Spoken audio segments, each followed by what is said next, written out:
میری کوشش ہوتی ہے کہ ہم اسی طرح پاکستان کی خوبصورتی اور پاکستان کے خوبصورت علاقوں کو دنیا کے سامنے لا سکیں۔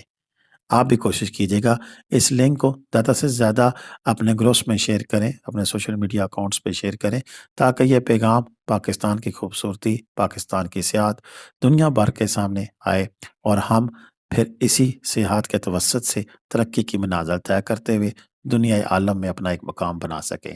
مجھے اجازت دیں۔ پاکستان زندہ باد، پاکستان پائندہ باد، جیتے رہے، خوش رہے، آباد رہے، اپنی دعا میں یاد رکھیے گا۔ اللہ حافظ۔